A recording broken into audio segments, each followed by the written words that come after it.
प्रसाद जी, वार्षिक उत्सव की प्रतीक्षा करते करते आज पता ही नहीं चला और हम चौथे दिन में हैं। और जैसा कि श्री प्राणनाथ ज्ञानपीठ में पिछले कुछ वर्षों से नियमित रूप से होता आया है कि राज्य के वाङ्मय स्वरूप इस ब्रह्मवाणी के प्रत्येक ग्रंथ की चर्चा हो रही है। और इसी क्रम में हमने पहले दिन रास और प्रकाश को सुना। इसी क्रम को निरंतर रखते हुए आज क्योंकि चौथा दिन है, क्रम अनुसार देखें तो वर्तमान में हम खुलासा तक पहुंचते हैं। आज मैं आपके समक्ष उसी खुलासा के प्रकरण को लेकर प्रस्तुत हुआ। ग्रंथ है खुलासा और उसका 8वां प्रकरण है। प्रकरण के चौपाई में प्रवेश करने से पहले हम ये विचार करें कि खुलासा क्या है। वैसे जब हम 14 अंगों की बात करते हैं तो कहते हैं नाभि खुलासा। नाभि केंद्र बिंदु होता है।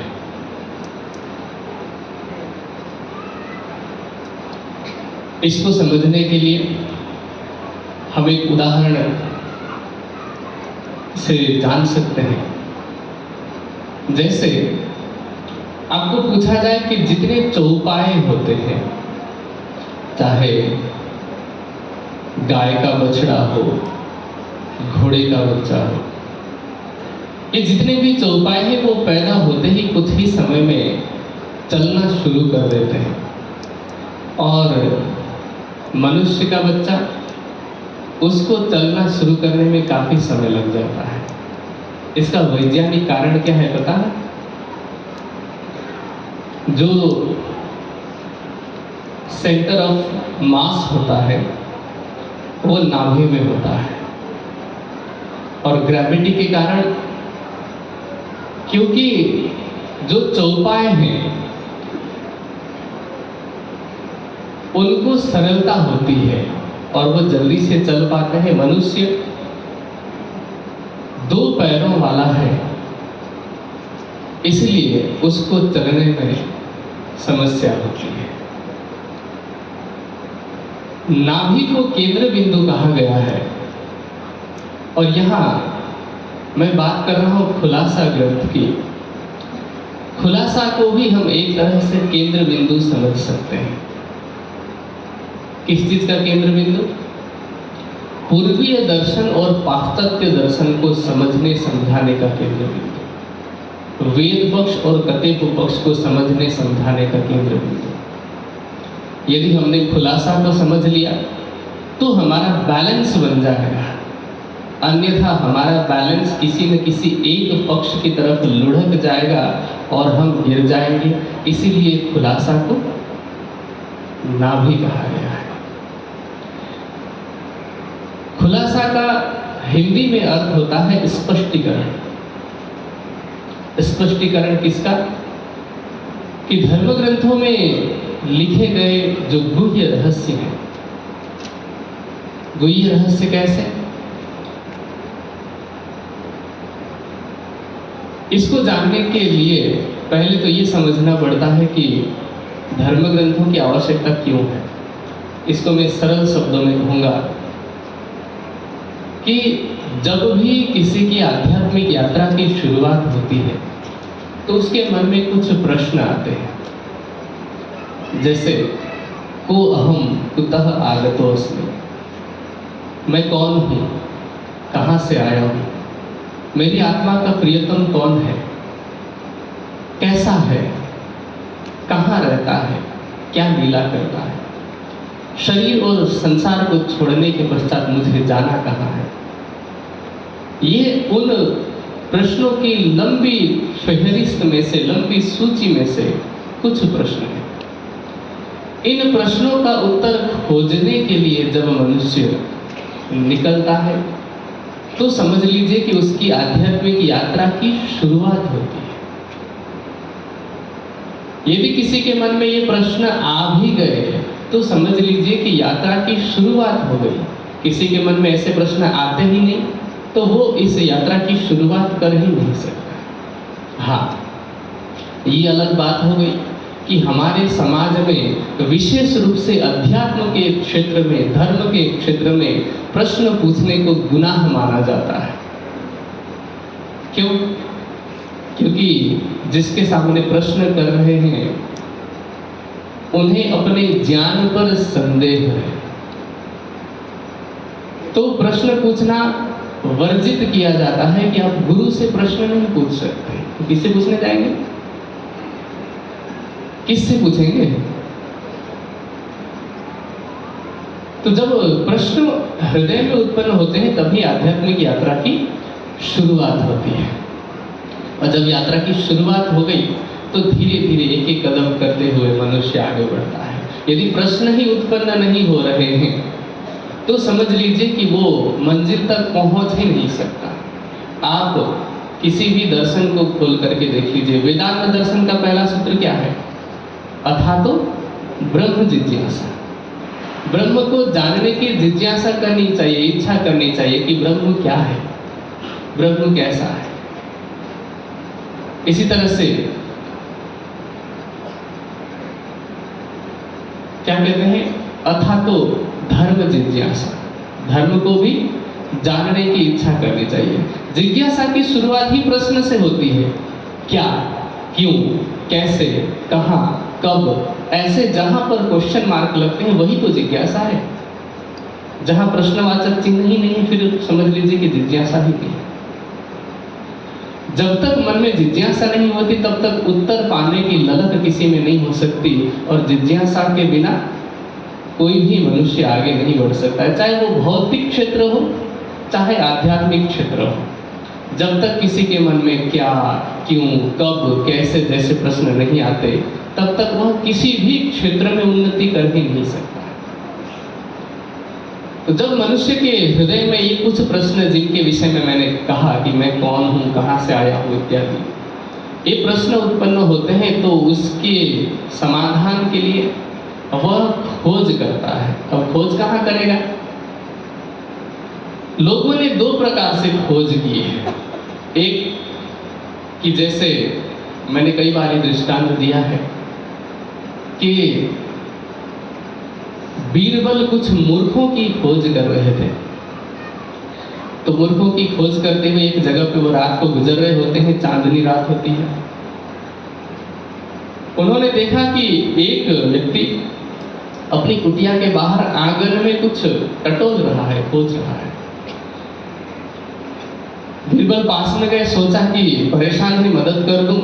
उन्होंने पूछा क्या खोज रहे हो? बोले मेरे सुई गुम हो गई है, मैं खोज रहा हूँ। बीरबल ने भी काफी देर तक टटोला आंगन को। जब सुई नहीं मिली तो उन्होंने सोचा कि एक बार पूछा जाए कि गिरी कहाँ थी, ताकि उसके हिसाब से अंदाजा लगाया जाए कि गिरने के बाद भी उछल करके कितने दूर तक जा सकती है, ज्यादा दूर न खोजा जाए। ये सोचकर बीरबल ने पूछ लिया कि तुम बताओ कि वास्तव में सुई गिरी कहाँ थी? तो बोले गिरी तो कुटिया के अंदर।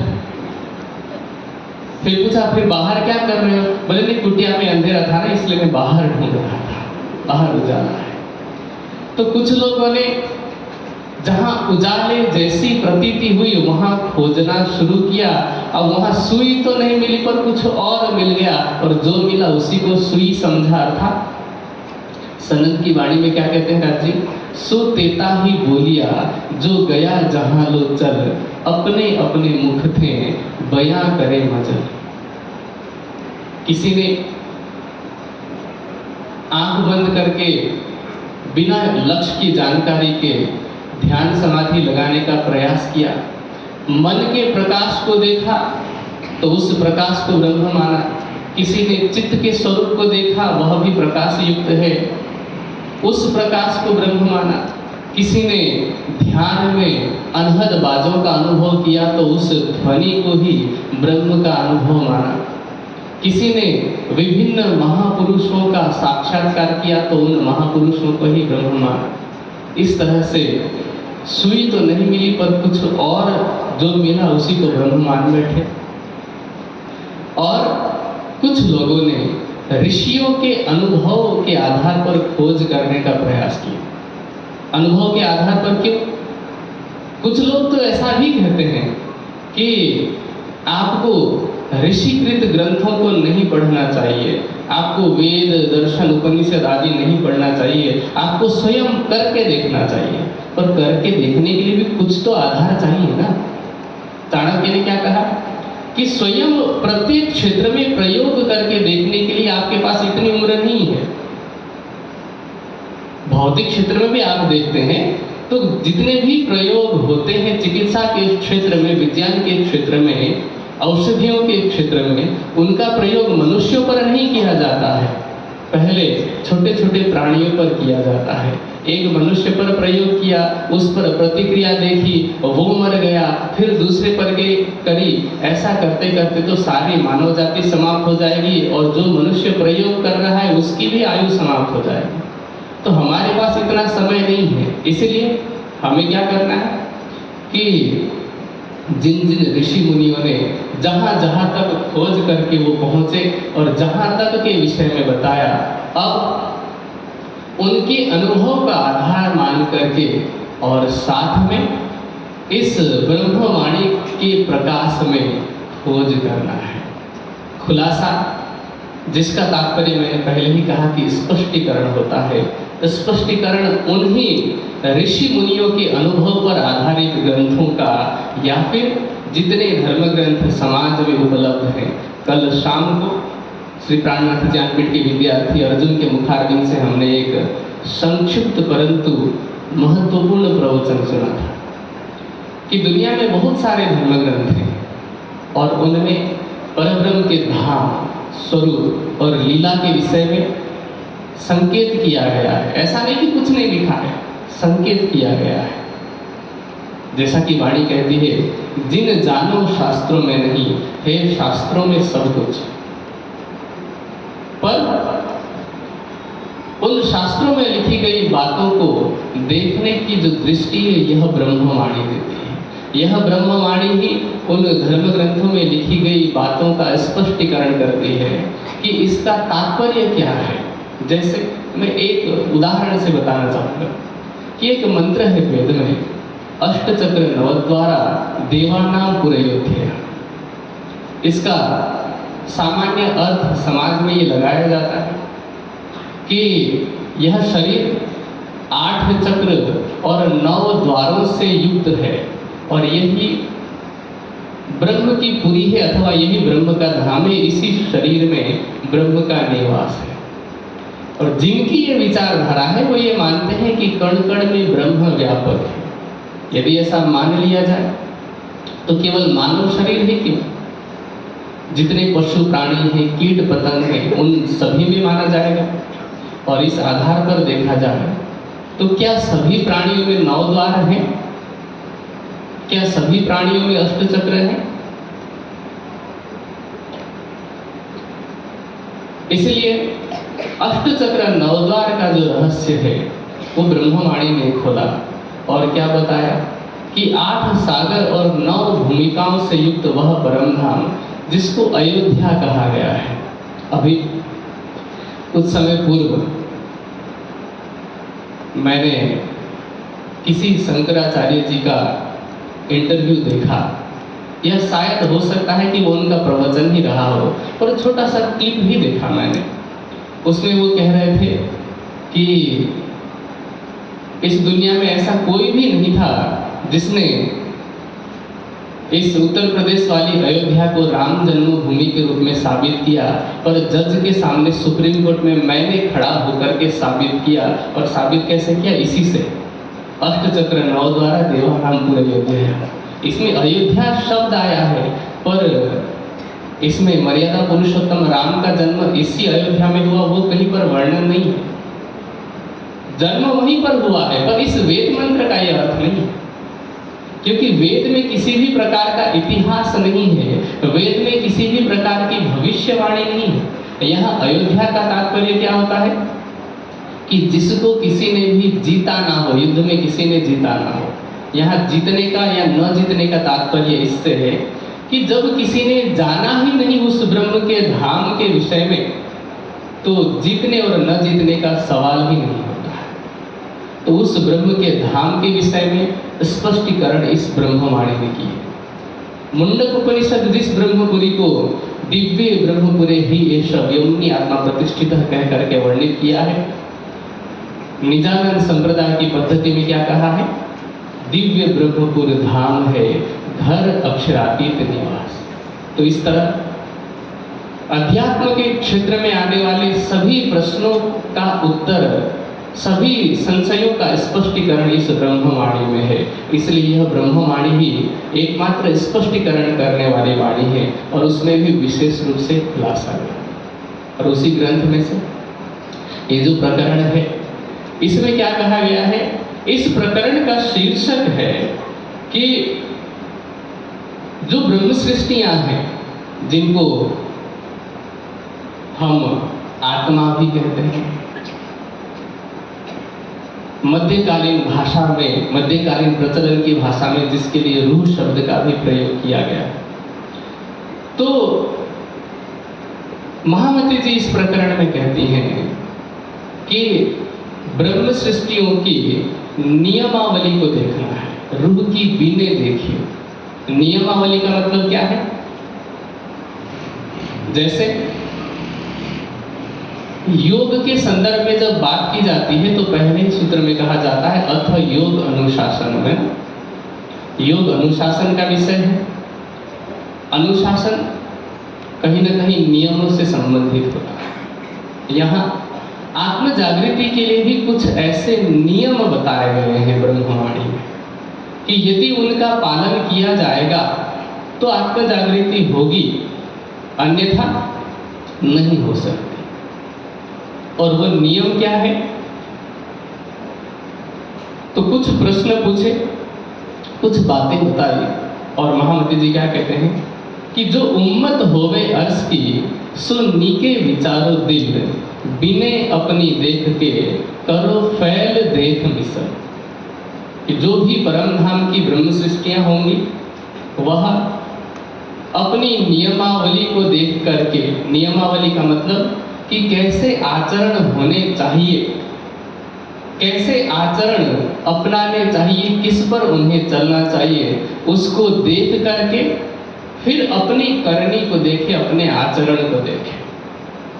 अभी कल भी हमने किसी प्रवक्ता के मुख से सुना था कथनी और करनी के संदर्भ में कि केवल कथनी से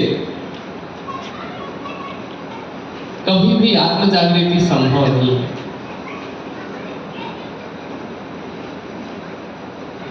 वैसे तो किसी ने कहा है कि कथनी मीठी खांड सी, करनी विष की लोए। कथनी तज करनी करे तब विष से अमृत हो। कहना बहुत आसान है।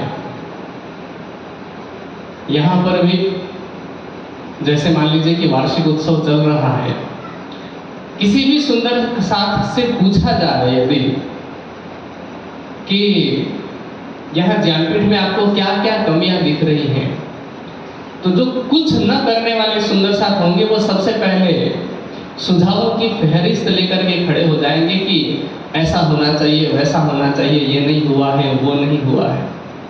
पर उनको कहा जाए कि एक बार हमें करके बता दीजिए कि कैसे कैसे करना है, ताकि हम उससे उदाहरण ले सके, तो वो अपने कदम पीछे हटा लेंगे। क्यों? क्योंकि कहना बहुत सरल होता है और करना कठिन। यहाँ ब्रह्म सृष्टियों की नियमावली बता दी गई और ये महामती जी कह रहे हैं कि उन नियमों पर चलना है। हम लगभग प्रत्येक चर्चा में एक बात कहते हैं और सुनते हैं कि कहनी सुननी गई रात में अब आया रहने का दिन। यहाँ थोड़ा सा संशय हो सकता है। वैसे तो मैं हर बार इस प्रसंग में करनी और रहनी के विषय में स्पष्टीकरण देता रहता हूँ। कई बार सुंदर साहब को पता नहीं होता कि करनी का तात्पर्य क्या होता है और रहनी का तात्पर्य क्या होता है। कथनी तो सब समझते हैं, जो वैखरी वाणी से बोला जाए, व्यक्त किया जाए। और करनी का तात्पर्य क्या है? जो हम बोल रहे हैं उसको किया जाए। और रहनी का तात्पर्य फिर क्या हो जाता है? जैसे वाणी क्या कहते हैं, कौल, फैल और हाल कहते हैं ना। हाल मतलब अवस्था। यह रहने का तात्पर्य है उस अवस्था में रह जाए, स्थित हो जाए। जैसे कि हमने कहा मुख से कि हमेशा सत्य बोलना चाहिए। ये क्या है? कथनी। अब आज पहली बार हमने चर्चा सुनी, इससे पहले सुनी नहीं थी, तो हमें पता नहीं था कि झूठ बोलना अनुचित होता है, पाप होता है। तो आज से हमने सोचा कि नहीं, हम हमेशा सच बोलेंगे। और उसके बाद हमने प्रयास करना शुरू किया, क्योंकि जब आदत लगी पड़ी होती है ना, अंग्रेजी में ये कहावत है कि ओल्ड हैबिट डाई हार्ड। पुरानी आदतें जल्दी से जाती नहीं है। तो जब हमने प्रयास करना शुरू किया तो एक साथ हम हरिश्चंद्र जैसे तो नहीं बन जाएंगे, पर ये होगा कि हमने पहले तो सत्य बोलना शुरू किया। मन में ये सोचते हैं कि कभी झूठ का विचार आ भी जाए तो हम सोचते हैं कि नहीं, झूठ नहीं बोलना है, हमने सत्य बोलने का वचन दिया है या कसम खाई है। फिर झूठ का विचार आता तो है, पर हम उसको हटाते हैं और सत्य बोलते हैं। तो ये जो अवस्था है, जब हम कर रहे हैं, प्रैक्टिस की जो अवस्था है, तो उस अवस्था को कहते हैं करनी। और अभ्यास करते करते कुछ समय के बाद में ऐसी अवस्था आ जाती है कि मन में झूठ का विचार भी नहीं आता। झूठ, लोगों को क्या लगता है कि सच बोलना बहुत कठिन काम है, जबकि कठिन काम झूठ बोलना होता है ना। क्यों? क्योंकि सच बोलने के लिए योजनाएं बनानी पड़ती है और झूठ बोलने के लिए योजनाएं बनानी पड़ती है, और सच दिल से निकलता है। सच बोलने के लिए सोचना नहीं पड़ता, सच बोलने के बाद भी सोचना नहीं पड़ता। पर एक बार झूठ बोल दिया जाए तो हम कहते हैं ना कि एक झूठ को छिपाने के लिए 100 झूठ बोलने पड़ते हैं, और फिर डर बना रहता है कि कहीं हमारा झूठ पकड़ा तो नहीं जाएगा। तो कथनी, करनी और रहनी में वैसे देखा जाए तो रहनी सबसे सरल है, पर हमने उसको कठिन बना दिया है। कठिन क्यों बना दिया है? क्योंकि हमारे अंदर अभी वो समझ, वो बुद्धि नहीं आई है। आगे की कुछ चौपाइयों को कह करके मैं इस चीज को स्पष्ट करना चाहूंगा। महामती जी ने प्रश्न पूछा कि हम देखें कि कैसा साहिब है अपना। क्या पूछ रही है? कैसा साहिब है अपना, हमारा प्रियतम कैसा है। एक, इस प्रश्न का उत्तर हमें मिल जाए। दूसरा कि और कैसा अपना वतन, कि हमारा घर कैसा है, इसका उत्तर मिल जाए।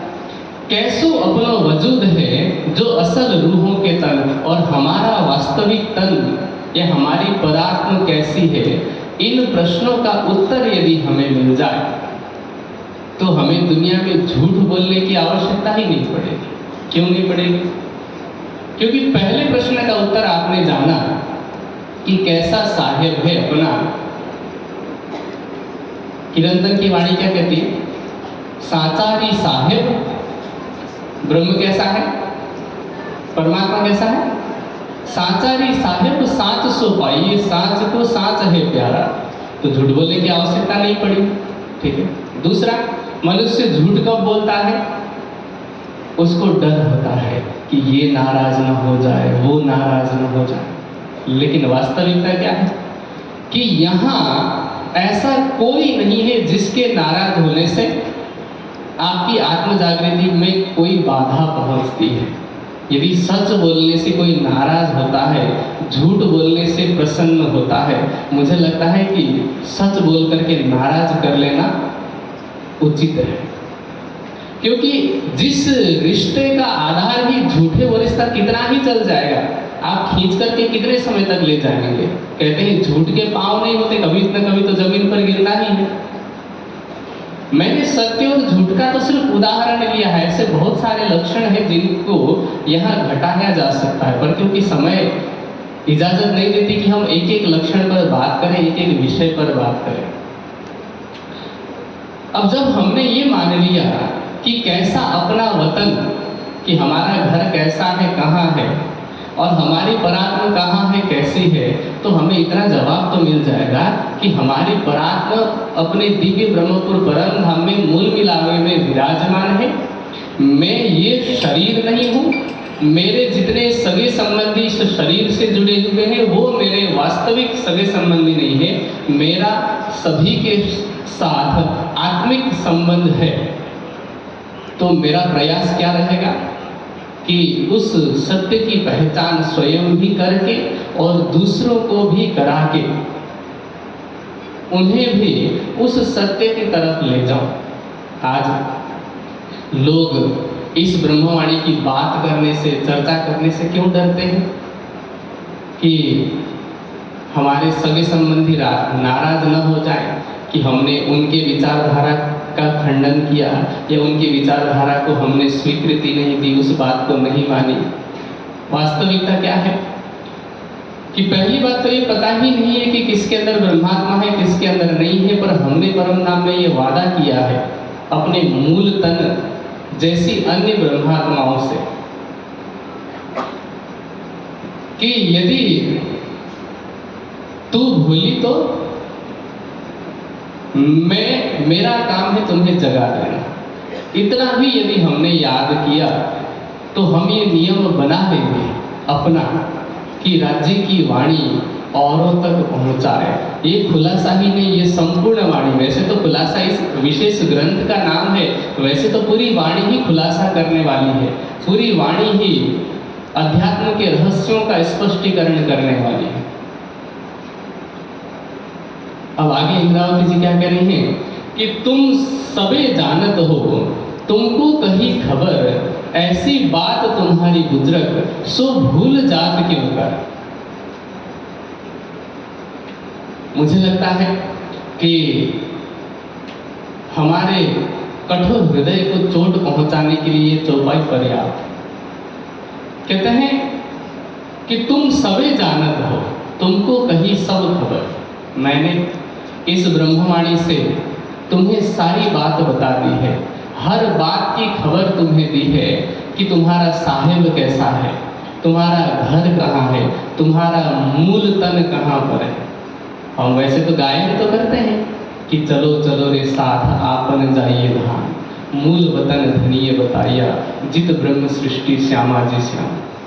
आप किसी भी ब्रह्मवाणी के प्रकरण को देखिए, हर प्रकरण कहीं न कहीं कोई प्रकरण राज्य की पहचान कराने वाला है बौद्धिक दृष्टि से, कोई आत्मिक दृष्टि से पहचान कराने वाला है, कोई राज्य का स्वरूप, उनकी शोभा को बताने वाला प्रकरण है, कोई परम धाम की शोभा को बताने वाला प्रकरण है, कोई आत्मिक श्रृंगार को बताने वाला प्रकरण है, कोई आत्म जागृति का तरीका बताने वाला प्रकरण है, कोई जीव को प्रबोधित करने वाला प्रकरण है।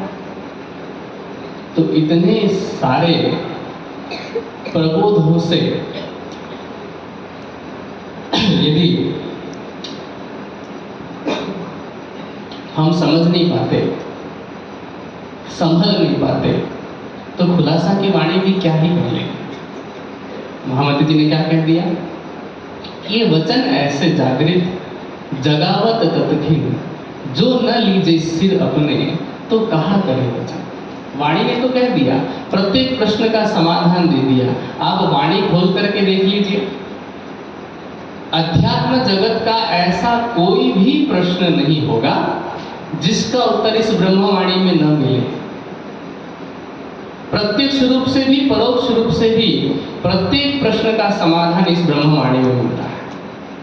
हमारे ज्ञानपीठ के बुक स्टॉल में आपको ब्रह्मवाणी पर आधारित होकर लिखे गए बहुत सारे ऐसे साहित्य मिलेंगे जिसमें आपको वेद, दर्शन, उपनिषद से संबंधित, और जैसे गीता हो गई, या अनेक धर्म ग्रंथों के रहस्यों को खोलने वाले साहित्य उपलब्ध है। ये संभव कैसे हुआ?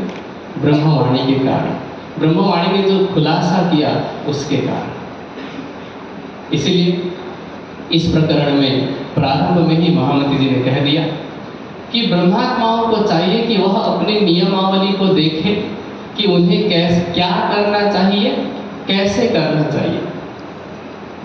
लेकिन वो करने की शुरुआत हम तब करेंगे जब हमें क्या और कैसे के साथ में एक और प्रश्न का उत्तर मिलेगा कि क्यों करना चाहिए। अभी तक हमें क्या लग रहा है कि क्यों करें, आत्म जागृति की आवश्यकता क्यों है, ब्रह्मानंद की आवश्यकता ही क्यों है जब हम माया के आनंद में मग्न हैं। हमें तो आवश्यकता ही महसूस नहीं हो रही ना।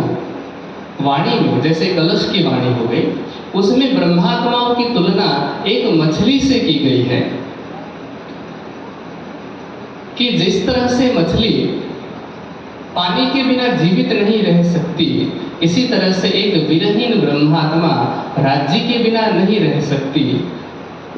यदि हमें राज्य की पहचान हो गई होती, हमें अपने स्वरूप की पहचान हो गई होती, मैं बौद्धिक दृष्टि से नहीं कह रहा, चर्चा कर लेना, सुन लेना, लिख लेना बहुत आसान है, पर इस चीज को मानना, इस पर चलना, रहना बहुत मुश्किल है।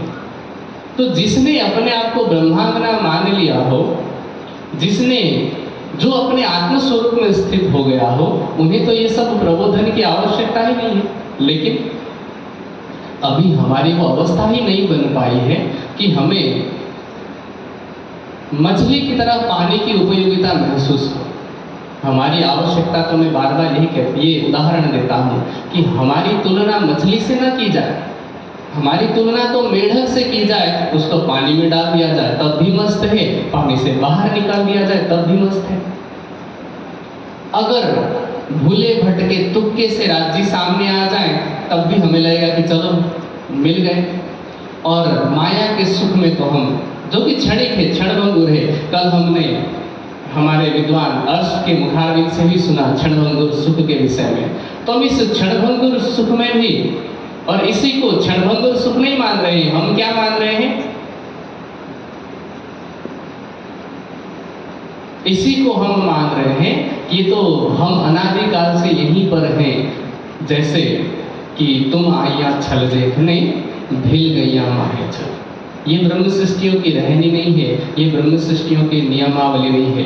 ब्रह्म सृष्टियों की नियमावली में कुछ ऐसे नियम हैं जो अकाट्य हैं, जिनको बदला ही नहीं जा सकता है, जिनको तोड़ा मरोड़ा नहीं जा सकता है, कोई उसका विकल्प ही नहीं है। जैसे ब्रह्मवाणी की चर्चा अथवा ब्रह्मवाणी का मंथन, प्रेममयी सेवा और प्रेममयी चित्तवनी, इन तीनों का कोई विकल्प नहीं है। पर ये तीनों तब होंगे जब हमें राज्य की पहचान होगी। पहचान के लिए ब्रह्मवाणी की आवश्यकता है।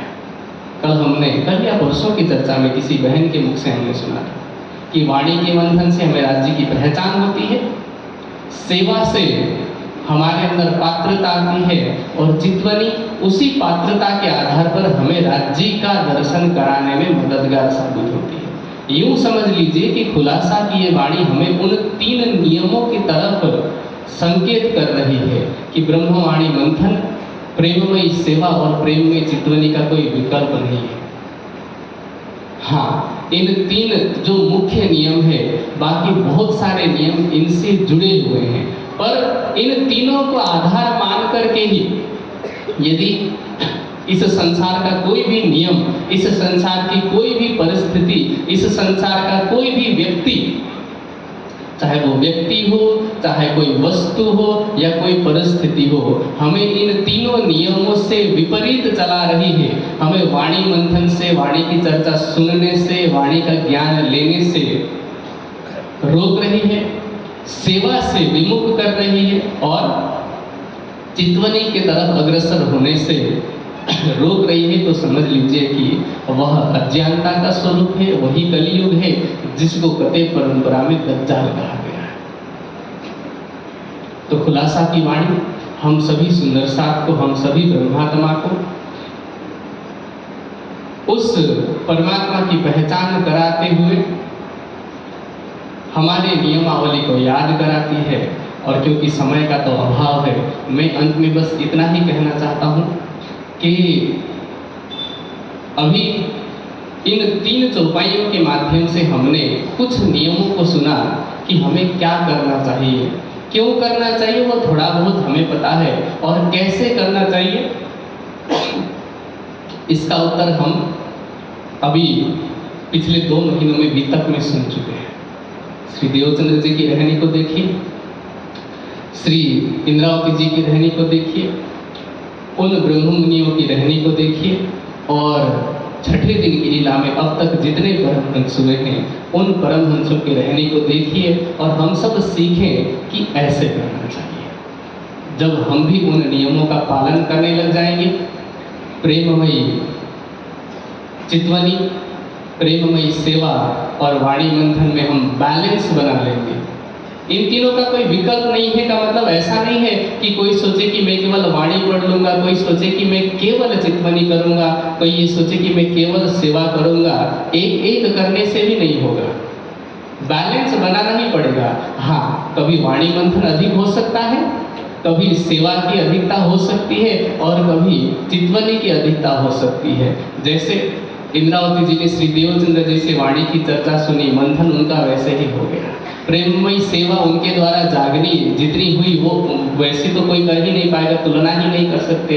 और जब चितवनी की बात करते हैं, आप पन्ना में देखिए, पन्ना जी में 10 वर्षों में प्रतिदिन दोपहर पर, दोपहर मतलब 6 घंटे की जो लीला है उसमें चितवनी करने और कराने का वर्णन आता है। और 5वें दिन की लीला जब समाप्त हो गई उस समय तो इंद्रावती जी ने ये कहते हुए कि मुझे अब पूरी तरह से अपने आप को राज्य के आनंद में डुबोना है, उन्होंने अखंड समाधि ले ली।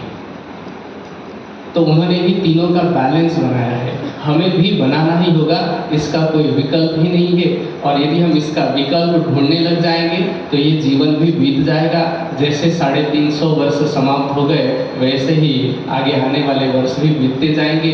17 वार्षिकोत्सव ज्ञानपीठ के चले गए, और यदि यही ढर्रा रहा तो 170वां भी हम मना लेंगे। हम नहीं तो हमारी आने वाली पीढ़ी मनाएगी, हमारा जीव ही किसी और तन में बैठेगा, या हो सकता है कि करनी वैसी होगी तो क्या पता मानव तन मिले या ना मिले, आत्मा दूसरे जीव के ऊपर जाएगी। ये तो दुर्भाग्य ही माना जाएगा ना। सौभाग्य तो तब है जब, क्या कहते हैं इंद्रावती जी, कि 7 बेर तो को कहूँ सुहागी, जो तू उठे अंग भरो। अपने अंदर की अज्ञानता को हटाकर वाणी मंथन, प्रेममयी सेवा और प्रेममयी चितवनी के मार्ग पर चलते हुए हम इन नियमों का पालन करते हुए अपनी आत्म जागृति करें और युगल स्वरूप की छवि को अपने हृदय में बसाएं, तभी हमारी आत्म जागृति संभव होगी। इतना ही कहते हुए मैं अपनी वाणी को यही विराम देता हूँ। सब सुंदर साथ मिलकर चौपट रहेंगे। तुम सबे जानत हो, तुमको कही खबर, ऐसी बात तुम्हारी बुजरक, सो भूल जात क्यों कर,